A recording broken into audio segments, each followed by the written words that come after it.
Welcome to Not Just Ads, the show where B2B brands discover how creator-led content drives pipeline, builds trust, and grows long-term brand equity. Each episode, we speak with business leaders, founders, and creators who are defining their categories.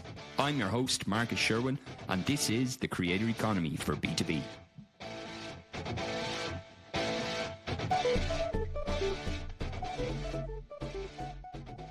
Welcome today to Not Just Ads, the creator economy for B2B. Today, I'm delighted to be joined by Rob Kaminski.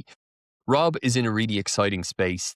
He is a positioning consultant for B2B companies, and they've worked with probably some of the biggest brands in the space, from Notion, Superhuman, Snowflake, among many others. He's been in the business for a number of years, and I'm really looking forward to getting into the conversation with him today. Rob, thanks a lot for joining us. Thanks for having me. Excited to dive in. Great. Maybe you could just walk us back in terms of like B2B. It's evolved, and then some people would say it hasn't evolved a lot in the last number of years, like that it's always playing that catch up, that, you know, B2B companies are safe, that they don't maybe take the same risks as you see in B2B or B2C, I should say. What do you think that like the biggest thing that people get wrong when they think about positioning for a B2B brand? Do you see, like, if you were to say one thing that people just kind of miss in positioning in B2B, what would you say it is? There's probably a couple of things, but what comes to mind? Yeah. The biggest thing has to do with targeting and who they're going after. More tactically, I think there's an over-reliance on firmographics when planning out their go-to-market and their branding strategies, and not enough emphasis really put into the context and the jobs and the workflows that these different companies are operating in. I think it takes a lot of companies astray, and what ends up happening from an execution standpoint is this kind of spray and pray approach, and as they spray and pray, they tend to level up the messaging. It gets very fluffy. That's foundationally one of the biggest issues that we're usually solving with our clients. Yeah. And when you say that then about like kind of workflows as well, so they basically think then they're marketing on a certain pain point, but they're not taking into consideration what the workflow is and where that lines in the company. Is that what you mean? So they're not really in the heads of how that company operates from an operational point. They just think that they've isolated one ICP and that's addressing the pain point. So there's a big mismatch there. And the pain points that they usually say that they're solving are usually higher level abstractions. We see this a lot, especially with the venture-backed B2B companies, because they're thinking in terms of industry trends and technology landscapes. But when you flip it through the customer's point of view, they don't really think about those things. There are a few companies, and this is what gets a lot of founders in a lot of trouble, is there are some businesses out there and some executives that do think sort of like a founder and like a VC, where they're looking for this technology competitive advantage. Those innovative leaders, there's not many of them. The rest of the mortals, if you will, out there that buy software solutions, they don't think about that stuff. They've got teams to run, they've got clients, they've got internal operations, like that's where their mind's at. And so usually what we see from a messaging standpoint is you'll see a lot of these companies talk about these abstract problems of like, sales in B2B is so hard. It's like, yeah, everyone in B2B is going to like feel that a little bit. But to company A, sales is hard is, maybe a symptom of a sales enablement training issue, whereas sales is hard for another one is completely different. It's like, oh no, my campaign orchestration is really fundamentally broken. And so it comes down to specificity of like, what are you actually solving? And there's this temptation, because the technologies can be so powerful, to be like, oh, we solve it all. But that's not how people shop. And so we have this disconnect of like, my message is too broad for how people shop, but then where do I get specific? If I get specific, then the market's too small. And we're kind of playing with that, teeter-totter, if you will, that seesaw of like, well, what is the right balance? Yeah. I can imagine do you find that that's a challenge, that when you get a client and they come into you and you run the diagnostic and then they're like, okay, this sounds really good, but the TAM is too small from what you're telling me. How do you like get them to actually go like, look, this TAM is actually potentially going to increase your conversion rate versus having like a much broader TAM where your conversion rate's going to be a lot less? What is it, just like a kind of like, look, I'm the expert, take my advice? Or is there anything like, I don't know, that you can kind of get them over that bridge? Because I'm sure I it's wish it was that easy. I was just like, listen to me, every consultant on the planet. The way we do it, there's like two two things going for us in this. Yeah. One, they came to us for a reason, and that reason is usually what they're doing now is not working. Yeah. And on 99% of the scenarios of the folks who come to us, what's not working is that broad thing. Yeah. And so what we do is we just spotlight that. We're like, this is what this looks like. And so one of the tactics we use is like, we'll define a positioning strategy and we'll say, hey, this one we think is too broad. And then we walk out even to the day-to-day of these go-to-market execution teams of like, what are your teams working on? And the big one, I'll say it a couple different ways, but one of them is like, okay, when you go after this big market area, it's filled with dozens of workflows and maybe multiple personas. From a marketing team, they should be creating content and assets to go support all those things. Can they actually do that? And then I'll look at their marketer who's usually in the room with us. And there's like, how big's your marketing team? It's like, well, there's like 2 of us, 1.5. I'm like, okay, let's say her name's Janet. I'm like, let's map Janet's work week. Monday, she's going to focus on this industry and this workflow. And Tuesday, and we just go, that's not going to work. We get really skeptical that you're going to have any repeat of like getting to quality of the content showing up in all the channels. Like that's not going to play. And we know it's not working now versus what if Janet's day was, man, all I'm doing is showing up in these channels where this person hangs out, talking about their most critical workflow over and over. I will be unignorable. And we kind of show them that delta so that they can see like, okay, I get it. This is breaking. I make this strategy decision. It looks good on paper, but then the moment I have to operationalize it, and then also think through how the prospect's going to be seeing this, either good or bad quality marketing, it usually starts to click. And so that's how we influence and get them to make these choices. And it all comes back to, what do they think they can actually pull off? Are you good at anything? Can you get these channels to work?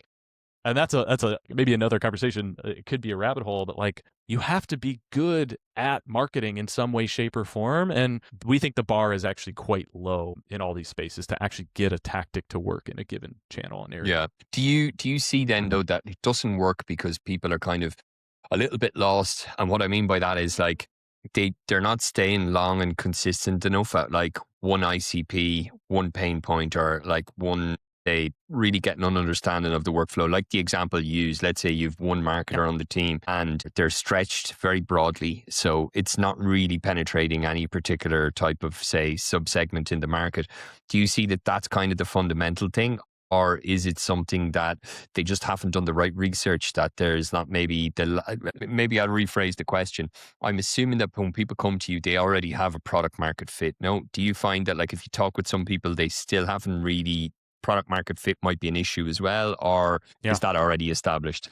This is such a good question. They think they have product market fit, but product market fit, because there's no clear-cut definition of it, everyone has their own interpretation. And so what'll often happen, and we used to ask it point blank, we don't do it as much. It's pretty easy to kind of test for it, but it's like, we just say, oh, do you have product market fit? And they go, yeah. Most people will tell you they have fit if they've closed some deals. And we're like, okay. The way we see the world of marketing, especially B2B marketing, it's much more fragmented than we would like to admit. And so part of our audit, our diagnostic when we're going through them is actually looking at their current customers and saying, are these all the same? Through the client, the person who sold them is like, oh yeah, they bought my product. But then you dig in and it's like, no, that's not what happened at all.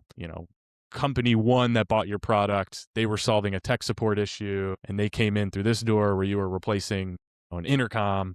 This other one came in with a completely different issue with a different solution. And we go, hold on, like those are different markets that require different strategies to reach them. And so we're usually pushing on that fragmentation. When we see fit, we see repeatability. Where theoretically, if you were to go into the case study part of your website, you should be able to swap out logos and the case studies are effectively like unchanged. They came in, we did this, they got this every time over and over. Rarely the case, especially in more of the enterprise higher ACV style deals. So often what we see is there's signals of fit, so values being provided, problems are being solved, but not consistently enough to call it fit, where people are like, they're the go-to. People are pulling the product out of your hands to solve this problem. There's awareness around it.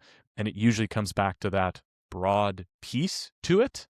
That's what we usually see. And then, to the first part of your question, I think there's a drastic underestimation of what it takes to actually get things to work in practice and how much craft and experimentation there is, even in a marketing angle. We think about it like a professional athlete, like take basketball. It's like, oh, I want to be a better player. And it's like, okay, great. Well, you got to practice every day. And so it's like, well, I want to be the best free throw shooter. It's like, you should probably shoot 200 free throws a day. And what these companies do is they generalize themselves. They're like, well, all right, I can't do 200 free throws, but I'm going to shoot 10 free throws a day.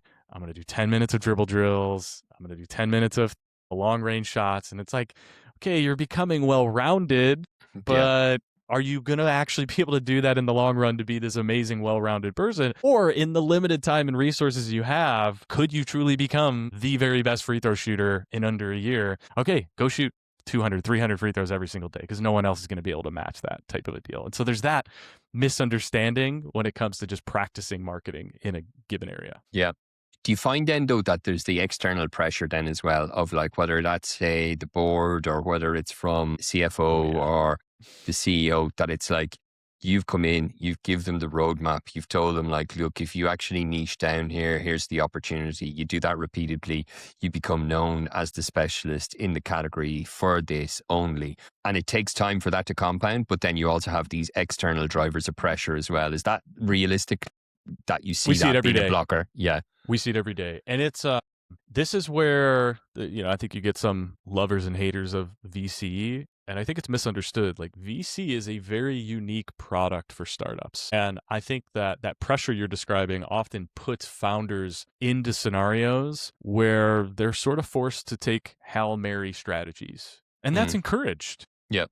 And it's sort of awkward because, from a practitioner standpoint of like, all right, I want to run your marketing, those strategies don't make sense. Like the Hail Mary strategies are the highest risk. We'll be everywhere, we'll go abroad, we'll do all these ads, but we're going to burn cash like crazy and just see what happens. It's kind of the antithesis of positioning via a long term, I'm going to show up every day and be known for this thing. And so that tension lives all the time for us. Where it shows up, we talked about earlier, is in that TAM size versus how sharp is my angle going to be. And this is a decision for founders to basically be like, am I willing to take a lottery ticket run at this where I'm betting on a little bit of luck, a little bit of maybe some unfair distribution advantage, which sometimes you can create some virality. Maybe even in the product, you can build in some of these network effects. But if that doesn't work, you're forced to rely on traditional sales and marketing. That is a different game. Yep. And so we're often at odds. And I use the word awkward because sometimes when we're working through our practice and we're looking at these markets and these strategies, at least in the current state,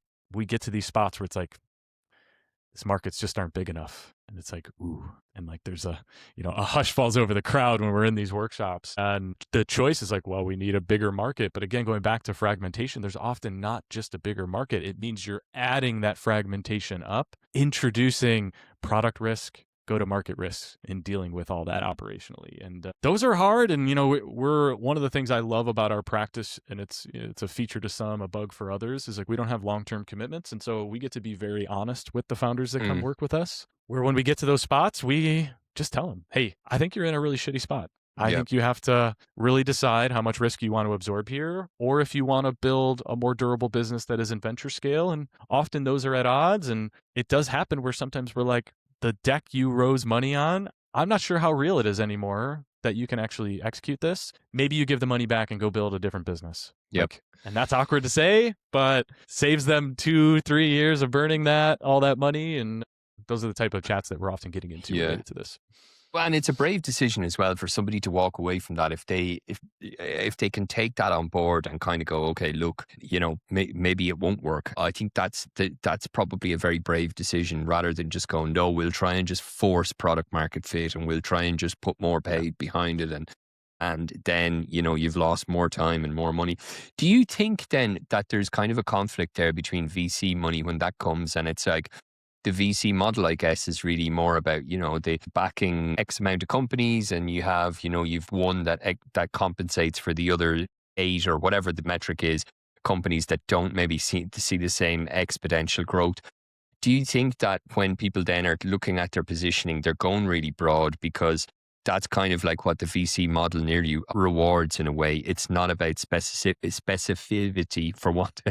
It's more about like, no, you can go really broad. You can own the category or create your own category. Do you think that's what the challenge is sometimes between that of like marketing and good positioning is like solving a particular pain point, doing it well, and that's across your whole GTM strategy versus VC is like, no, it's a big problem. It's going to be generational. So therefore it's much broader. Yeah, that's definitely the tension. And to be clear, I think it comes back to execution, because even those bigger strategies, and like, let's take an extreme example. Take a company like Salesforce. You look at their global positioning, and it's not even global. I mean, they're a conglomerate at this point, but one would look at them and be like, oh, they're owning the sales market. They're owning the CRM market. It's like, okay, what does that really mean? It means that when you look at all of the workflows and tools that support sales across different industries, business model types, they have a solution for. Yep. And so more practically, if you were to look inside of Salesforce of how they look at the market, they have dedicated teams for each of those segments. And so the big, broad VC play is often, hey, there is a huge market. Can you get your arms around it? Where they are betting on almost pure execution. Rippling's a pretty good example. They ended up building many products and modules inside of this workforce operation platform, a huge risk. The execution level of that team is insane. Big market, I see bunch of little markets that they were able to actually get their arms around because no one buys at that top level. And VCs do encourage that. And this is where we get into a thing of like, you sometimes have to look internally to what you're capable of hiring, teaching, and executing. Who can you bring in? Because your positioning strategy needs to be right sized to your resources and abilities. And that's something we talk about a lot, where like there's been scenarios where we develop what we think are pretty fantastic positioning strategies of like, this could actually work in the market, but there's no way they could execute it. And so to be specific, there was a company we worked with. They were mostly taking a PLG approach to, we'll just say it was in the MarTech space, right? And pretty killer product. There was some big competition. There was an angle where they could actually position this against this quite larger, well-known incumbent. Yep. And however, the whole angle would have required them to kind of get into enterprise sales and also to get more into, I don't know if you follow like the Adam Robinson's, like a founder-led brand style, where they start evangelizing this sharp angle. And we looked at the team and we're like, do you think you could do that? And they're like, I've never done enterprise sales in my life. I don't want to be famous. I don't want to be on social. And so we look at this strategy where it's like, hey, this can work. Here's the channels where we would deploy that, where we think it actually happens. And they looked at it and were like, yeah, this isn't us. And we're like, okay, great. That one's out. We then can't position for that market because the strategy to get it work doesn't match our resources. I don't think enough companies think about that. I think that they have this mentality of like, I'll do whatever. I'll figure it out, even if it doesn't match their skill set. And in some ways, that's good. Like, that's the entrepreneurial spirit. In some ways, you may be setting yourself up for a business you hate to run in a game you're not really well suited to play. Yeah. I'd love to hear, you touched on it there as well, Adam Robinson. There's also Chris Walker, I suppose, is probably the earlier example too of like kind of founder-led growth and how they are very, very visible and they talk about the company, the product and so on. Do you see that being consistently an effective way to grow as a positioning piece, or do you think it's more part of the actual deployment part? It's a little bit of both. My opinion on it, I think it's pretty foundational. Yeah.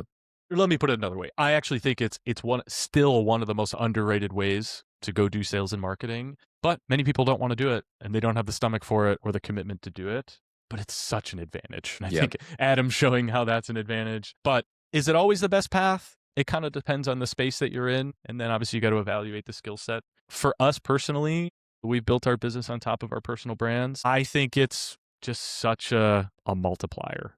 Like my business is, we've never done any spend. We've never sent an outbound email. We've never run an ad. It's all inbound.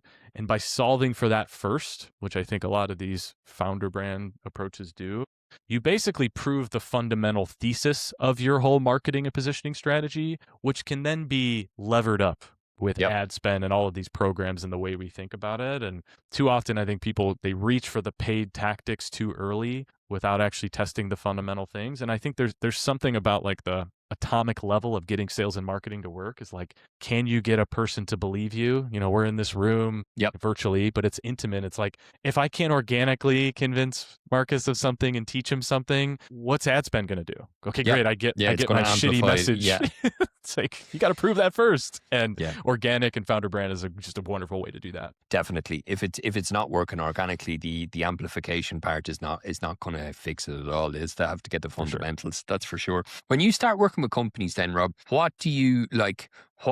What do you give them as realistic expectations in time frame versus, like, let's say you do the diagnostic.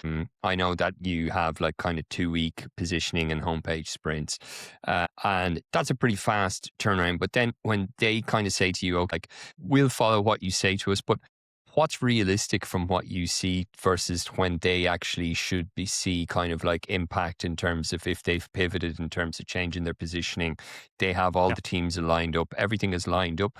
Realistically, from the clients that you work with, when do they start seeing kind of uptick then on the change in strategy? There's a couple things to think about here. And part of it is the thesis of why we built the sprint the way that we built it. Foundationally, when we look at positioning is a decisioning process, if you will. It's basically like, we're going to make choices about our business of where we play and how we play that are going to fuel all these other things downstream. I think there's a common misconception that a lot of people think positioning and like doing positioning work is a data research problem. We don't see it that way. And in fact, when we started doing this, we initially did where we would try and do research, we'd get into these sessions, and what we quickly realized, you can't, like, researching a market for a month, even talking to people often isn't enough. It doesn't replace the built-in insights, hopefully, that these founders even started the company for in the first place. And so our model, the reason we're able to go so fast, it's an extraction of what the founders know about their customers. Yep. Like, our whole thesis is they've spent years in this space, years building their product. We're never going to know more than you about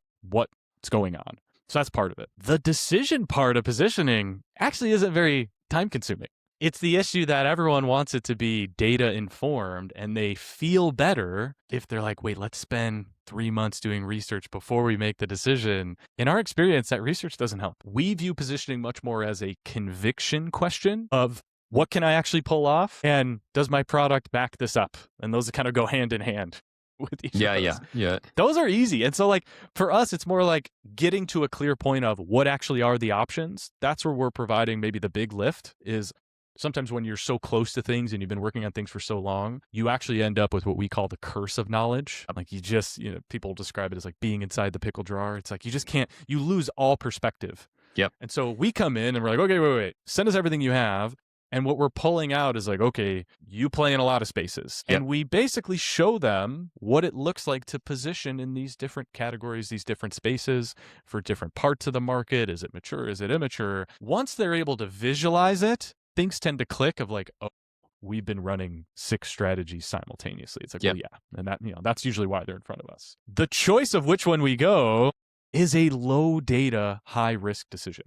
There's never a data-backed piece. If it was, everyone would be entrepreneurs. There's no risk. Like, we make the joke of like, if you wanted certainty, like, you should have been an accountant. Like, you're in the wrong business. Like, we are literally dealing in the business of uncertainty. And so it just comes down to, okay, is that a big enough market to meet my short to medium term revenue goals, which is usually, we think in short to medium is like, 6 to 36 months type of a deal. And can I pull it off? And is the message compelling? Those are usually what we're evaluating in this. We make the choice, and then suddenly the marketing work, the messaging, all that gets easy because we've made the hard choices of where to focus and where not to focus. Now, you asked about how long until they get an impact. This is a little different for every company, but in general, it's a longer-term decision, longer-term impact. We think in terms of year to 18-month windows where we're really reflecting back of like, did that strategy work? Because we simply think it takes that much time to adapt your strategy, put it into practice, reshape the roadmap, reshape the go-to-market plan, execute it consistently every day, execute the sales process for people who eventually come in, and then look, did they come into the product? Did they stick around? That's an 18-month cycle. So, and we've been doing this for, going on 4 years. And so we're starting to see the back end of these 18-month cycles. Really cool to see. It's so funny because some of the even like big successes that come back to us, we're making a marketing decision, but marketing and product strategy are kind of two sides of the same coin. And what we hear in our, like, we do these follow-ups, a year, 2 years out, and these companies come back and we hear time and time again, they're like, I didn't realize how this was going to change everything else in my business. And so, like, for example, there's a company we worked with that was they're basically doing like a music streaming service. So similar to Spotify, but they're doing it for businesses, like royalty-free type stuff. And they served churches and they serve schools and businesses and all these different segments. And they went through our process and we kind of showed them of like, hey, these are different markets. Even when you move into these different spaces like churches and businesses, like they buy things differently. They're evaluating you against different things. And so long story short, they ended up positioning just for churches as they felt like, hey, that's kind of where we started. We know a lot about that business. We think we could pull it off. What happened is like once they focused on churches, they were able to learn a lot more. And what they found is they had to change pricing because in the church world, they weren't getting compared to these very expensive royalty libraries. They were getting compared to Spotify and they're like, we can't charge $2,000 a month for this thing. And they're like, okay, so we did that. We then realized that the type of music they like, we actually had a pretty small library for. And so we had to change the whole product roadmap to go solve for that gap. And they're telling us all these product changes they made in addition to the marketing, and their growth has just been like this. And they're like, I didn't realize how big of an impact I'm actually making a decision about the whole business. And it took them 2 years to go and execute that. It's a long-winded way of saying 18-month horizons because it's too many variables that you're basically trying to figure out of like, did I steer the ship in the right direction? Yeah.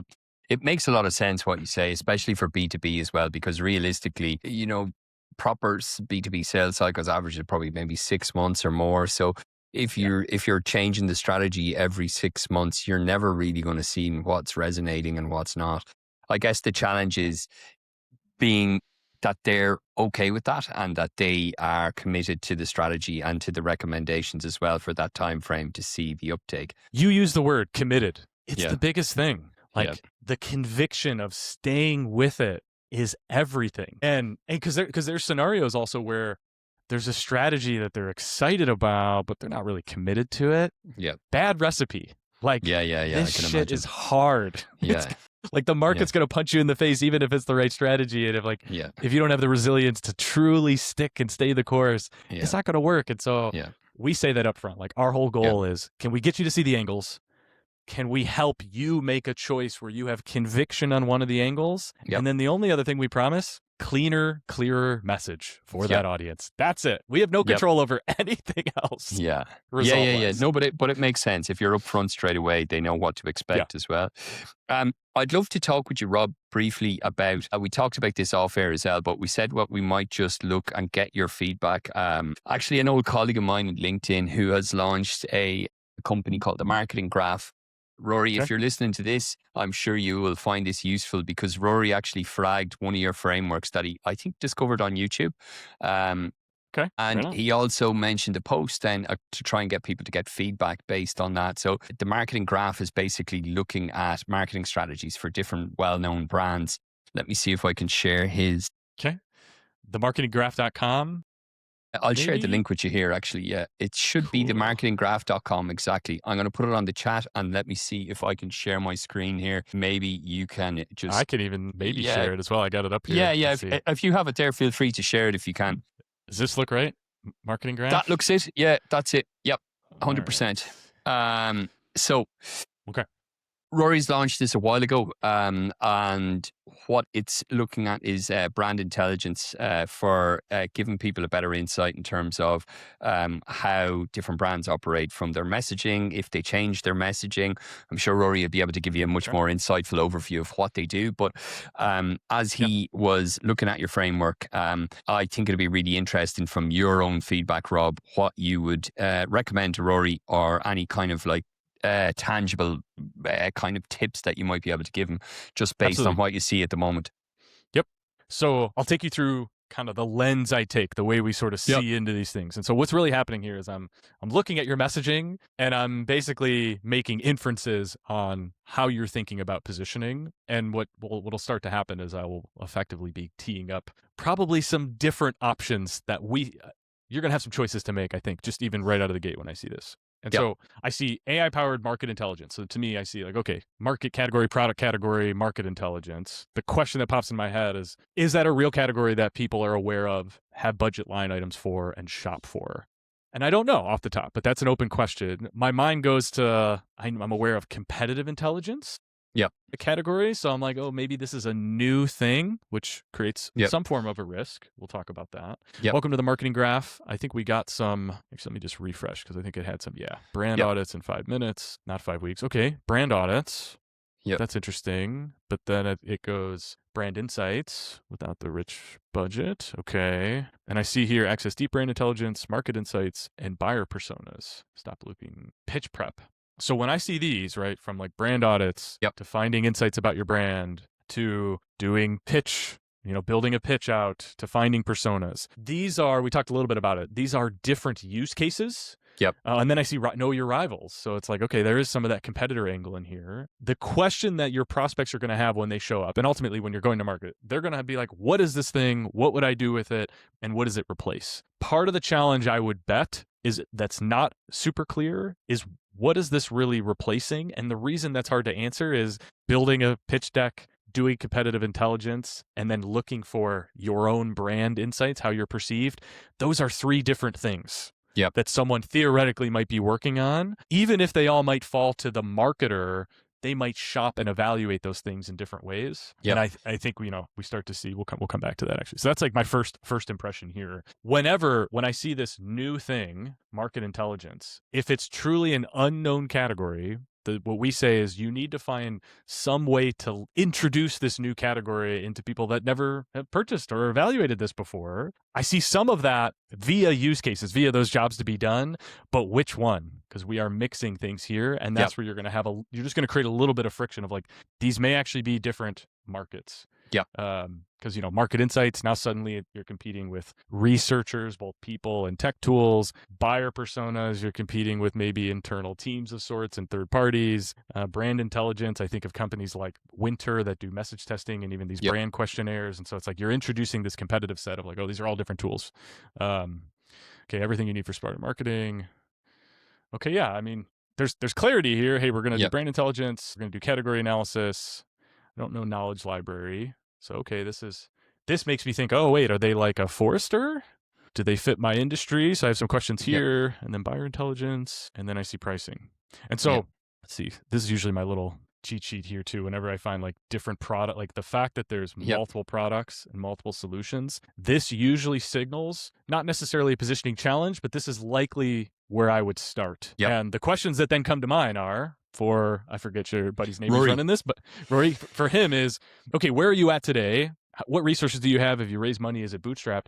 Can you position all of these products at once? Is usually one of those things. Or is this future state? Hey, I see this being a multifaceted thing. And this is where we're really talking about right-sizing the strategy. And then I kind of go to this is like, what are you primarily used for and for who? Because these folks are all going to look at you in different ways. They're going to evaluate you differently. They're going to have different challenges. Likely, it sounds like they're going to have different use cases. And so, again, I've only looked at this for 2 minutes. My assumption would be we have a multi-audience challenge, potentially a multi-product challenge. And so that just creates issues. And because there's multiple products, we're probably unclear of like, what shelf do I put myself on? Do I put myself on the competitive intelligence shelf and say I'm better than the other guys that are out there, like the Clues of the world? Do I put myself on the branding, again, agency, branding service group?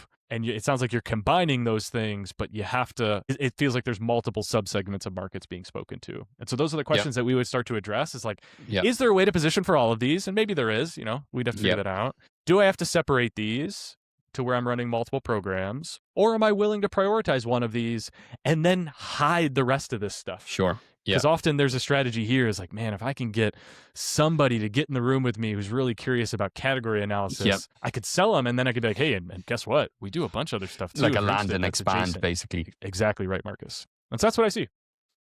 No, that's really useful. So just to take away from that, then the normally what you would see would be pick a lane. Pick something that you can get into the company or into the right buyer persona, and make sure then that that's resonant in your go-to-market and so on. And then once you see that you have consistent traction there, you can potentially expand. But trying to be everybody to a broad set is a very difficult execution. It's very difficult to execute on because it just creates a huge amount of complexity. No. Spot on. And to take it a step further, at the execution, when I see all these other products, like your marketing is often consulting around the problems that your product solves for free in a way. And so I look at like, okay, if I was doing brand audits and I was running marketing for that, I'd spend my time in the marketing doing free brand audits, showing where all the gaps are for people. So then they're like, oh shit, I need one of these. If I was trying to sell a market research service or product, I would be sharing best practices and tips on how to do market research. I'd be sharing really bad research. Look at this crap that Gartner put out. It doesn't tell me anything, where people are like, oh wow, that was interesting. What do these guys do? Same thing with buyer personas. And so then I start to look at this and I go, okay, do you have the team to go put out effectively content at scale for all those things? And that's where I start to get skeptical. Yeah. You know, I don't know anything. Maybe there's a team of 5 to 10 marketers where I go, oh, okay, maybe you can do this multi-headed, multi-pronged approach. Yeah. But maybe not, if that's not the case. Yeah. No, that was really helpful, Rob. I'm sure Rory will value your feedback as well. If anybody wants to find out more about Fletch, about where you share content, what's new, where are you most active? Where do you share most of your content? I've seen a lot of stuff on YouTube, LinkedIn, but anything else that people do. Love to hear YouTube. Yeah. That's a kind of a new one. Maybe it wasn't YouTube, actually. It might have been. Okay. I've seen your content on LinkedIn a lot, but maybe, do you have a YouTube channel that's active? We do not. So our whole thesis, we very much follow, like we're big believers in really going deep on one channel and one tactic. And so if you look at our marketing program, LinkedIn organic content. Okay. So find us on LinkedIn. Myself at, I think, Hey Rob K is my little tag on LinkedIn, or my co-founder, Anthony Pieri. We effectively try and post around positioning best practices, audits, live case studies, and insights every day. So find us there, join the conversation, send us a DM. We're very active. And other than that, you got to check out our website at fletchpmm.com, where you can learn a little bit more about how we do what we do. There's a newsletter and all that good stuff there as well. Great. We'll put it in the show notes. Rob, it was great having you on. I really enjoyed our conversation. Thanks for having me, Marcus. This was a bit of fun and interactive in all the good ways. So well done. Great. Well, thanks again for joining. Have a great day. Cheers, you too. Cheers.